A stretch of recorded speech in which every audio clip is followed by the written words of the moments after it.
Hello दोस्तों, स्वागत है आपका हमारी यूट्यूब चैनल में। सबसे पहले वीडियो को पूरा देखें। अगर पसंद आए लाइक सब्सक्राइब और शेयर कर लें, जिससे आप तक और जल्दी जल्दी खबर पहुंच जाए। देखिए, बहुत बड़ी खबर निकल कर आ रही है, तो मैंने सोचा आप सभी को दे दी जाए।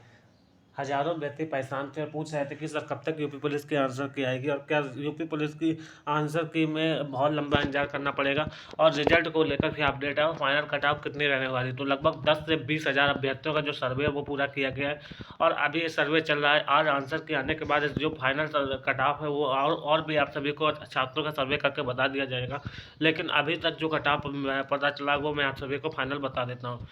सबसे पहले बात आती है कि फाइनल कट ऑफ जो है मेल का कितना रहेगा। तो देखिए दोस्तों, अगर मेल के कट ऑफ की बात की जाए तो कट ऑफ इस बार हाई नहीं रहने वाला। जो कि आप लोग ये सोच रहे होंगे कि पेपर का पैटर्न बहुत हार्ड नहीं था, इस बार काफ़ी सरल ही पेपर था। लेकिन सरल पेपर की वजह से ही अब काफ़ी बच्चे झूम जाते हैं, क्योंकि उनको ये लगता है कि सब कुछ हमको आता है, तो इसी के चक्कर में वो बहुत क्वेश्चन गलत कर जाते हैं। लेकिन मैं आप सभी को बताना चाहूँगा, देखिए आप सभी के अगर मेल में जनरल में कट ऑफ कम भी है तो भी परेशान होने की ज़रूरत नहीं है। अगर जनरल में कट ऑफ आप सभी का बन रहा है 170 प्लस, तो आप सभी का चयन बहुत आराम से होगा। अगर जनरल में कट ऑफ बन रहा है 170 प्लस।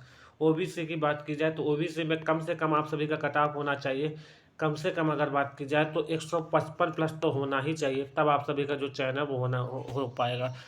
मेल की बात कर रहे हैं। और एससी में कम से कम आप सभी के जो नंबर होने चाहिए वो होने चाहिए, कम से कम होने चाहिए तो 145 प्लस, तब आप सभी का जो चयन है वो हो पाएगा। और एसटी की बात की जाए तो 138 प्लस अगर आप सभी के नंबर बनते हैं तो आप सभी का जो चयन है बहुत आराम से देखने को मिल पाएगा। तो देखिए दोस्तों, ये है मेल का कट ऑफ, जो कि 20 से 30 हज़ार अभ्यर्थियों का सर्वे करने के बाद जो है बनाया गया। ये फाइनल कट ऑफ है, इससे हाई कट ऑफ ही नहीं जाएगा। बिल्कुल भी बिल्कुल परेशान मत होइए, इससे 10-5 नंबर ऊपर नीचे होगा, बस ज़्यादा ऊपर नीचे नहीं होगा। तो दोस्तों मेल का कट ऑफ तो मैंने आप सभी को बता दिया है। अब आप सभी को मैं फीमेल का भी कट ऑफ बता देता हूँ। उसके बाद जो एक नई चीज़ आप सभी को बताऊंगा, जिससे आप लोग को खुद लगेगा कि इस बार कट ऑफ बहुत हाई नहीं रहने वाला। तो देखिए दोस्तों, मैं पहले ही बता चुका हूँ कि इस बार कट ऑफ सबसे कम रहेगा। अगर आप सभी का भी कम नंबर बनता है तो आप सभी का चयन होगा।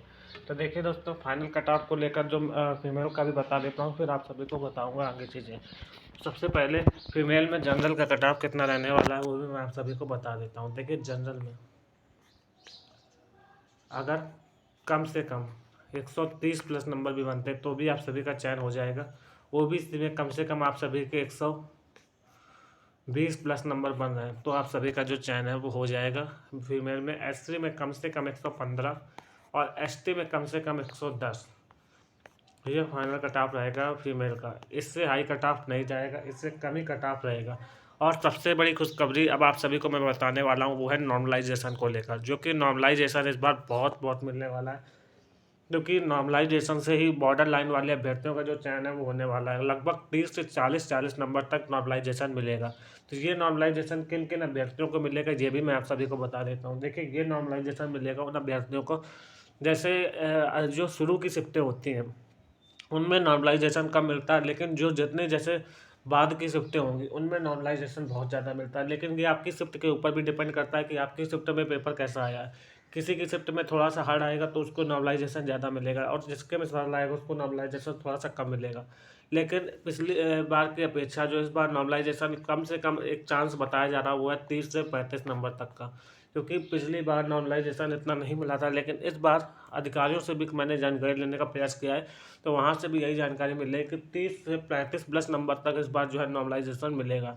तो ये बहुत ज़्यादा नॉर्मलाइजेशन अगर इतना मिलता है तो बहुत बड़ी खुशखबरी होगी, क्योंकि हज़ारों अभ्यर्थी इसी नॉर्मलाइजेशन को लेकर जो है वेट कर रहे हैं। क्योंकि अगर ये नंबर मिल जाते हैं तो काफ़ी अभ्यर्थियों को जो चयन है, जो 90 नंबर तक भी है, उनका भी चयन होने के चांस रहेगा। तो बिल्कुल भी परेशान होने की आप सभी को ज़रूरत नहीं है। ये नॉर्मलाइजेशन आप सभी को मिलने वाला है। और सबसे बड़ी खुशखबरी है, अगर ये नॉर्मलाइजेशन मिल जाता है तो जितने भी ओवर एज कैंडिडेट हैं, जिनकी एज लगभग लगभग हो चुकी है और अगली बार फॉर्म भी अप्लाई नहीं कर पाएंगे, तो वो भी इस बार जो है एलिजिबल हो पाएंगे और वो भी इस बार पास हो पाएंगे। तो ये मैं आप सभी को इसीलिए बता रहा था नॉर्मलाइजेशन की प्रक्रिया, क्योंकि नॉर्मलाइजेशन से ही बच्चों का जो चयन है वो इस बार देखने को मिलेगा। तो देखिए दोस्तों, बड़ी खुशखबरी तो मैंने आप सभी को दे दी है। अब दूसरी बड़ी खुशखबरी की है आप सभी के लिए, नॉर्मलाइजेशन के बाद की आंसर की को लेकर कब तक आंसर किया जाएगी। तो देखिए दोस्तों, जो मुझे जानकारी मिल रही है आंसर की को लेकर, जो मुझे जानकारी मिली है वो यही है कि आंसर की आज शाम 6 बजे के बाद जो है वो आप सभी की जारी कर दी जाएगी। और अगर आप सभी के बहुत कम नंबर भी बनते हैं तो भी आप सभी को जो है पास कर दिया जाएगा। तो देखिए दोस्तों, बिल्कुल परेशान होने की ज़रूरत नहीं है, क्योंकि बताया जा रहा है आंसर की आज शाम तक जैसे ही जारी होगी आप सभी को सबसे पहले आकर जो है सूचना दी जाएगी। वैसे बताया जा रहा है आंसर की को लेकर जो काम है वो पूरा हो चुका है, थोड़ा बहुत जो काम है बचा हुआ है वो भी पूरा करके आज शाम तक जो आंसर की है वो आप सभी की जारी कर दी जाएगी। देखिए, काफ़ी लंबे समय से आंसर की को लेकर भी छात्र परेशान थे। तो अब मैं आप सभी से बस इतना ही कहने वाला हूँ कि बिल्कुल भी आंसर की को लेकर आप सभी को परेशान होने की ज़रूरत नहीं है, क्योंकि इस बार कट-ऑफ बहुत कम रहने वाला है। तो फाइनल आंसर की आज जैसे ही जारी होती है आप सभी को सूचित किया जाएगा। लगभग फाइनल आंसर की में 8 से 10 क्वेश्चन गलत है, उनके भी आप सभी को जो बोनस नंबर है वो दिए जाएंगे। तो देखिए दोस्तों, बहुत बड़ी खुशखबरी है, मैंने सोचा आप सभी को दे दी जाए, क्योंकि हज़ारों अभ्यर्थी चिंतित थे, परेशान थे। तो बिल्कुल भी चिंता आप सभी ना करें, जैसे ही आंसर की आज जारी होगी आपको बताया जाएगा और रिजल्ट सितंबर के दूसरे सप्ताह तक जारी कर दिया जाएगा।